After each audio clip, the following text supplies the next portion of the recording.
So ಇವಾಗ quarterly result ನಡೀತಿದೆ. Quarterly result ಅಲ್ಲಿ ಸ್ಟಾಕ್ಸ್ ಚೆನ್ನಾಗಿ ಬಂದ್ರು ಅಂದ್ರೆ ರಿಸಲ್ಟ್ ಚೆನ್ನಾಗಿ ಬಂದ್ರು ಸ್ಟಾಕ್ಸ್ ಫಾಲ್ ಆಗ್ತಾ ಇದೆ. ಇದಕ್ಕೆ ಎರಡು ಎಕ್ಸಾಂಪಲ್ ತಗೊಳ್ಳೋಣ. ಒಂದು ಬಂಧನ್ ಬ್ಯಾಂಕ್ ರಿಸಲ್ಟ್ ಚೆನ್ನಾಗಿ ಬಂದ್ಮೇಲೆ near by more than 15% crash ಆಗಿತ್ತು. ಇದ್ರ ರೀಸನ್ ಏನಂತ ನೋಡೋಣ. ಅದಾದ್ಮೇಲೆ ಇಂಡಸ್ ಇಂಡಿಯಾ ಬ್ಯಾಂಕ್ ನಿನ್ನೆ ರಿಸಲ್ಟ್ ಚೆನ್ನಾಗಿ ಬಂದಿದ್ರು ಇವತ್ತು 5% ಬಿದ್ದಿದೆ. ರಿಸಲ್ಟ್ ಬಂದಾಗಿಂದ ಬಂಧನ್ ಬ್ಯಾಂಕ್ ಒಂದು 20% ವರೆಗೂ ಬಿದ್ದಿದೆ. ಇದಕ್ಕೆ ರೀಸನ್ ಏನು ಅಂತ ನಾವು ತಿಳ್ಕೊಳ್ಳೋಣ. ಸೊ ಫಸ್ಟ್ ಬಂಧನ್ ಬ್ಯಾಂಕ್ ಏನಕ್ಕೆ 18% ಫಾಲ್ ಆಯ್ತು ಅನ್ನೋದನ್ನ ನೋಡೋಣ.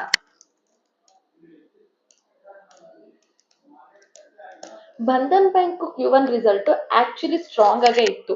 ಸೊ ನಾವಿಲ್ಲಿ ನೋಡಿದ್ರೆ ನ್ಯೂಸ್ ಅಲ್ಲಿ ಬಂಧನ್ ಬ್ಯಾಂಕ್ Q1 ರಿಸಲ್ಟ್ ಏನಿದೆ ಅದು ಸ್ಟ್ರಾಂಗ್ ಆಗೇ ಇದೆ. ಪ್ರಾಫಿಟ್ ಕೂಡ ಚೆನ್ನಾಗೇ ಆಗಿದೆ.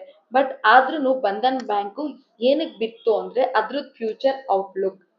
So over all 35% year on year ಅಂದ್ರೆ ವರ್ಷದಿಂದ ವರ್ಷಕ್ಕೆ ನೆಟ್ ಪ್ರಾಫಿಟ್ ಗ್ರೋತ್ ಆಗಿತ್ತು. ಅಸೆಟ್ ಕ್ವಾಲಿಟಿ ಇಂಪ್ರೂವ್ ಆಗಿತ್ತು. ಆದ್ರೆ ಸ್ಟಾಕ್ ಮಾರ್ಕೆಟ್ ಪಾಸ್ಟ್ ರಿಸಲ್ಟ್ ಗಿಂತ ಫ್ಯೂಚರ್ ಎಕ್ಸ್ಪೆಕ್ಟೇಷನ್ಸ್ ಮೇಲೆ ಜಾಸ್ತಿ ಕೆಲಸ ಮಾಡುತ್ತೆ. ಅಂತಂದ್ರೆ ಫ್ಯೂಚರ್ ಅಲ್ಲಿ ಇದ್ರದ್ದು ಏನೇನು ಗ್ರೋತ್ ಪ್ಲಾನ್ಸ್ ಇದೆ. ಸೊ ಇದನ್ನ ನಾನು ಬೈ ಮಾಡಿದ್ರೆ ಈ ಕಂಪನಿನ ಬೈ ಮಾಡಿದ್ರೆ ನಂಗೆ ಫ್ಯೂಚರ್ ಅಲ್ಲೂ ಇಷ್ಟೇ ರಿಟರ್ನ್ಸ್ ಕೊಡುತ್ತಾ, ಇದೆಲ್ಲದ್ರ ಮೇಲೂ ಸ್ಟಾಕ್ ರಿಯಾಕ್ಷನ್ ಡಿಪೆಂಡ್ ಆಗಿರುತ್ತೆ. ಸೊ ಇದ್ರದ್ದು ಫಾಲ್ ಆಗೋದಕ್ಕೆ ಮೇನ್ ರೀಸನ್ ಏನು ಅಂತಂದ್ರೆ ROA guidance. So Bandhan bank 2027 ನ ROA ಗೈಡೆನ್ಸ್ ಕಟ್ ಮಾಡ್ತು. ಅಂದ್ರೆ ರಿಟರ್ನ್ ಆನ್ ಅಸೆಟ್ ಗೈಡೆನ್ಸ್ ನ 1.6 to 1.8% ಇಂದ 1.2% ಗೆ ಕಟ್ ಮಾಡ್ತು. ಈ ರೀಸನ್ ಇಂದ ಬಂಧನ್ ಬ್ಯಾಂಕ್ ಫಾಲ್ ಆಗಿತ್ತು. ಸೊ ROA ಅಂತ ಅಂದ್ರೆ ಏನು ಅಂತ ಫಸ್ಟ್ ನಾವು ತಿಳ್ಕೊಳ್ಳೋಣ. ROA ಅಂದ್ರೆ ಒಂದ್ ಬ್ಯಾಂಕ್ ತನ್ನ ಹತ್ರ ಇರೋ ಅಸೆಟ್ ನ ಯೂಸ್ ಮಾಡಿ ಎಷ್ಟು ಎಫಿಷಿಯೆಂಟ್ ಆಗಿ ಪ್ರಾಫಿಟ್ ನ ಜನರೇಟ್ ಮಾಡುತ್ತೆ ಅನ್ನೋದನ್ನ ಮೆಷರ್ ಮಾಡೋದು. ಅಂತಂದ್ರೆ ಬ್ಯಾಂಕ್ ಹತ್ರ ಅಸೆಟ್ ಇರುತ್ತೆ, ಎಲ್ರದ್ದು ದುಡ್ಡು ಇರುತ್ತಲ್ವಾ, ಈ ಅಸೆಟ್ ನ ಯೂಸ್ ಮಾಡ್ಕೊಂಡು ಎಷ್ಟು ಚೆನ್ನಾಗಿ ಪ್ರಾಫಿಟ್ ನ ಜನರೇಟ್ ಮಾಡುತ್ತೆ ಅನ್ನೋದನ್ನ ROA ಡಿಸೈಡ್ ಮಾಡುತ್ತೆ. ಈ ROA ಲಾಸ್ಟ್ ಇಯರ್ ಗಿಂತ ನೆಕ್ಸ್ಟ್ ಇಯರ್ ಜಾಸ್ತಿ ಇದ್ರೆ ಮಾತ್ರ ಸ್ಟಾಕ್ ಅಪ್ ಹೋಗುತ್ತೆ. ಲಾಸ್ಟ್ ಇಯರ್ ಗಿಂತ ನೆಕ್ಸ್ಟ್ ಇಯರ್ ಏನಾದ್ರು ಡೌನ್ ಇದ್ರೆ ಮಾರ್ಕೆಟ್ ಫಾಲ್ ಆಗುತ್ತೆ. ಸೊ ROA ಗೈಡೆನ್ಸ್ ನ ಬಂಧನ್ ಬ್ಯಾಂಕ್ ಕಮ್ಮಿ ಮಾಡಿದ್ಮೇಲೆ ಇನ್ವೆಸ್ಟರ್ಗೆ ಫ್ಯೂಚರ್ ಪ್ರಾಫಿಟಬಿಲಿಟಿ ಕಮ್ಮಿ ಆಗ್ಬಹುದು, ಮಾರ್ಜಿನ್ ಪ್ರೆಷರ್ ಅಲ್ಲಿ ಇರ್ಬೋದು, ಮತ್ತೆ ಅರ್ನಿಂಗ್ ಗ್ರೋತ್ ಸ್ಲೋ ಆಗ್ಬಹುದು ಅಂತ ಕನ್ಸರ್ನ್ ಬರುತ್ತೆ. ಈ ಕನ್ಸರ್ನ್ ಇಂದ ಏನ್ ಮಾಡ್ತಾರೆ ಅಂದ್ರೆ ಆಲ್ರೆಡಿ ಯಾರ್ಯಾರು ಬಂಧನ್ ಬ್ಯಾಂಕ್ ನ ಬೈ ಮಾಡಿ ಇಟ್ಕೊಂಡಿದ್ರು ಅವರೆಲ್ಲರೂ ಸೆಲ್ ಮಾಡೋದಿಕ್ಕೆ ಸ್ಟಾರ್ಟ್ ಮಾಡ್ತಾರೆ. ಒನ್ಸ್ ಸೆಲ್ ಮಾಡಕ್ ಸ್ಟಾರ್ಟ್ ಮಾಡಾದ್ಮೇಲೆ ನೀವೇ ನೋಡ್ಬೋದು ನಮಗ್ ಕಾಣಿಸೋದೆ huge fall. So just result ಅಂದ್ರೆ ನಾವು ಬರೀ ನಂಬರ್ಸ್ ಮಾತ್ರ ನೋಡಬಾರ್ದು ಅಥವಾ ರೆವೆನ್ಯೂ ಪ್ರಾಫಿಟ್ ಮಾತ್ರ ನೋಡಬಾರ್ದು. ಅದಾದ್ಮೇಲೆ ನೆಕ್ಸ್ಟ್ ಅದ್ರದ್ದು ಗ್ರೋತ್ ಪ್ಲಾನ್ ಏನಿದೆ, ಫ್ಯೂಚರ್ ಪ್ಲಾನ್ ಏನಿದೆ ಅನ್ನೋದನ್ನು ಕೂಡ ನಾವು ನೋಡ್ಬೇಕಾಗತ್ತೆ. ಸೊ ಮ್ಯಾನೇಜ್ಮೆಂಟ್ ಏನ್ ಡಿಸೈಡ್ ಮಾಡಿದ್ಕೆ ಬಂಧನ್ ಬ್ಯಾಂಕ್ ಇಷ್ಟೊಂದು ಬಿತ್ತು ಅಂತ ನಾವು ನೋಡೋದಾದ್ರೆ, ಮ್ಯಾನೇಜ್ಮೆಂಟ್ ಪ್ರಕಾರ ನೆಕ್ಸ್ಟ್ ಕ್ವಾರ್ಟರ್ ಅಲ್ಲಿ ಒಂದಷ್ಟು ಚಾಲೆಂಜಸ್ ಇವೆ. ಅದೇನಂದ್ರೆ ಡೆಪಾಸಿಟ್ ಕಾಸ್ಟ್ ಜಾಸ್ತಿ ಆಗುತ್ತೆ ಅಂತ ಅವರು ಪ್ರಿಡಿಕ್ಟ್ ಮಾಡಿದ್ದಾರೆ. ಇದ್ರಿಂದ ನೆಟ್ ಇಂಟ್ರೆಸ್ಟ್ ಮಾರ್ಜಿನ್ ಮೇಲೆ ಪ್ರೆಷರ್ ಜಾಸ್ತಿ ಆಗುತ್ತೆ ಅಂತ. ಇದು ಒಂದ್ ಗ್ರೋತ್ ಅವ್ರು ಫೇಸ್ ಮಾಡಿರೋ ಚಾಲೆಂಜು. ಇನ್ನೊಂದು ಫಂಡಿಂಗ್ ಕಾಸ್ಟ್ ಜಾಸ್ತಿ ಆಗ್ತಿದೆ ಅಂತ, ಟೆಕ್ನಾಲಜಿ ಮೇಲೆ ಇನ್ವೆಸ್ಟ್ಮೆಂಟ್ ಜಾಸ್ತಿ ಆಗ್ತಾ ಇದೆ ಅಂತ. ಸೊ ಇನ್ವೆಸ್ಟ್ಮೆಂಟ್ ಜಾಸ್ತಿ ಆದ್ರೆ ಕಂಪನಿ ಹತ್ರ ಏನು ಪ್ರಾಫಿಟ್ ಜಾಸ್ತಿ ಉಳ್ಕೊಳ್ಳಲ್ಲ. ಸೊ ಟೆಕ್ನಾಲಜಿ ಇನ್ವೆಸ್ಟ್ಮೆಂಟ್ ಮೇಲೆ ಜಾಸ್ತಿ ಖರ್ಚಾಗ್ತಿದೆ ಅಂತ ಇವ್ರು ಕೊಟ್ಟಿರೋ ಸೆಕೆಂಡ್ ರೀಸನ್. ಥರ್ಡ್ ರೀಸನ್ ಬಂದು ಡೆಪಾಸಿಟ್ ಪ್ರೈಸಿಂಗ್ ಪ್ರೆಷರ್ ಇದೆ ಅಂತ. ಗ್ಲೋಬಲ್ ಎಕನಾಮಿಕ್ ಅನ್ಸರ್ಟಿನಿಟಿ ಮತ್ತೆ ಮಾನ್ಸೂನ್ ರಿಲೇಟೆಡ್ ರಿಸ್ಕ್ ಇರೋದ್ರಿಂದ ಬಿಸ್ನೆಸ್ ಮೇಲೆ ಇಂಪ್ಯಾಕ್ಟ್ ಆಗೋದು ಅಂತ ಇವರು ಸ್ಟೇಟ್ಮೆಂಟ್ ಕೊಟ್ಟಿದ್ದಾರೆ. ಸೊ ಅದಕ್ಕಾಗಿ ಇವ್ರು ಏನ್ ಗೈಡೆನ್ಸ್ ಕೊಟ್ಟಿದ್ದಾರೆ ಅಂತ ನೋಡೋಣ. ಇದ್ರಲ್ಲಿ ಅನಾಲಿಸ್ಟ್ ಗಳಾದಂತ JP ಮಾರ್ಗನ್ ಅವರು ಬಂಧನ್ ಬ್ಯಾಂಕ್ ಬಗ್ಗೆ ಒಂದು ನ್ಯೂಟ್ರಲ್ ಕಾಲ್ ನ ಕೊಡ್ತಾರೆ. ಸೊ ಅವ್ರು ಹೇಳೋದೇನು ಅಂದ್ರೆ JP ಮಾರ್ಗನ್ ಪ್ರಕಾರ ROA ಗೈಡೆನ್ಸ್ ಕಟ್ ಆಗೋದಕ್ಕೆ ಇಂಪಾರ್ಟೆಂಟ್ ರೀಸನ್ ಏನು ಅಂತಂದ್ರೆ ಒಂದು ಟೈಟರ್ ಲಿಕ್ವಿಡಿಟಿ ಕಂಡೀಷನ್, ಇನ್ನೊಂದು ಫಂಡಿಂಗ್ ಕಾಸ್ಟ್ ಜಾಸ್ತಿ ಅಂದ್ರೆ ನಾವೇನು ಆಪರೇಟಿಂಗ್ ಕಾಸ್ಟ್ ಅಂತ ಕರಿತೀವಲ್ಲ ಅದು ಜಾಸ್ತಿ ಆಗಿರೋದು, ಇದ್ರ ಜೊತೆಗೆ ಟೆಕ್ನಾಲಜಿ ರಿಲೇಟೆಡ್ ಎಕ್ಸ್ಪೆನ್ಸಸ್. ಸೊ ಇದೆಲ್ಲದ್ರ ರೀಸನ್ ಇಂದ ನೆಕ್ಸ್ಟ್ ಗೈಡೆನ್ಸ್ 1.8% ಇಂದ 1.2% ಗೆ ಫಾಲ್ ಆಗುತ್ತೆ. ಇದ್ರ ಜೊತೆಗೆ ಲೋನ್ ಕೊಟ್ಟು ಅದರಿಂದ ಇಂಟ್ರೆಸ್ಟ್ ಗ್ರೋತ್ ಆಗುತ್ತಲ್ಲ, ಆ ಇಂಟ್ರೆಸ್ಟ್ ಗ್ರೋತ್ ನಲ್ಲಿ ಕೂಡ 14 to 15% ಡಿ ಗ್ರೋತ್ ಆಗ್ಬೋದು, ಅಂದ್ರೆ ಕಮ್ಮಿ ಆಗ್ಬೋದು ಅಂತ ಮ್ಯಾನೇಜ್ಮೆಂಟ್ ಸ್ಟೇಟ್ಮೆಂಟ್ ಕೊಟ್ಟಿದೆ. ಈ ಎಲ್ಲಾ ಸ್ಟೇಟ್ಮೆಂಟ್ ಇಂದ ಬಂಧನ್ ಬ್ಯಾಂಕ್ ನೆಗೆಟಿವ್ ಆಗಿ ರಿಯಾಕ್ಟ್ ಮಾಡಿದೆ. ಸೊ ಇದೊಂದು ಎಕ್ಸಾಂಪಲ್ ಅಲ್ಲಿ ನಾವೇನ್ ತಿಳ್ಕೊಬೇಕು ಅಂತಂದ್ರೆ ಸ್ಟಾಕ್ ಮಾರ್ಕೆಟ್ ಅಲ್ಲಿ ರಿಸಲ್ಟ್ ಮಾತ್ರ ಯಾವುದೇ ಕಾರಣಕ್ಕೂ ಸಾಕಾಗಲ್ಲ. ಅದ್ರ ಜೊತೆಗೆ ಫ್ಯೂಚರ್ ಗೈಡೆನ್ಸ್ ನೋಡ್ಬೇಕು, ಪ್ರಾಫಿಟಬಿಲಿಟಿ ಔಟ್ಲುಕ್ ನೋಡ್ಬೇಕು, ಮಾರ್ಜಿನ್ ನೋಡ್ಬೇಕು, ಲೋನ್ ಗ್ರೋತ್ ನೋಡ್ಬೇಕು. ಬ್ಯಾಂಕಿಂಗ್ ಸೆಕ್ಟರ್ ಅಲ್ಲಿ ಮಾರ್ಜಿನ್, ಲೋನ್ ಗ್ರೋತ್, ROA ಮತ್ತೆ NIM ಇವಿಷ್ಟು ಫ್ಯಾಕ್ಟರ್ಸ್ ಡಿಸೈಡ್ ಮಾಡೇ ಮಾಡ್ತವೆ. ಸೊ ನೀವು ಯಾವ್ದಾದ್ರು ಬ್ಯಾಂಕಿಂಗ್ ಸೆಕ್ಟರ್ ಸ್ಟಾಕ್ ನ ಅನಲೈಸ್ ಮಾಡ್ತಿದ್ದೀರಾ ಅಂದ್ರೆ ಅದ್ರದ್ದು ROA ನೋಡಿ, NIM ನೋಡಿ, net interest margin, return on asset ನೋಡಿ, ಅದ್ರ ಜೊತೆಗೆ ಲೋನ್ ಗ್ರೋತ್ ಏನಿದೆ ಅಂತ ನೋಡಿ, ಫ್ಯೂಚರ್ ಪ್ಲಾನ್ಸ್ ಏನಿದೆ ಅಂತ ನೋಡಿ, ಅದ್ರದ್ದು ಆಪರೇಷನಲ್ ಕಾಸ್ಟ್ ಎಷ್ಟಿದೆ ಅನ್ನೋದನ್ನ ನೋಡಿ. ಈ ಎಲ್ಲಾ ರೀಸನ್ ನ ಇಟ್ಕೊಂಡು ಬಂಧನ್ ಬ್ಯಾಂಕ್ ಫಾಲ್ ಆಯ್ತು, ಅದು ಕೂಡ ಮೋರ್ ದನ್ 18% ಇನ್ ಡೇ. ಸೊ ಇದ್ರ ಜೊತೆಗೆ ನಾವೇನಾದ್ರೂ ಇಂಡಸ್ ಇಂಡಿಯಾ ಬ್ಯಾಂಕ್ ಏನಕ್ಕೆ ಫಾಲ್ ಆಯ್ತು ಅಂತ ನೋಡೋಣ ಅಂತ ಅಂದ್ರೆ,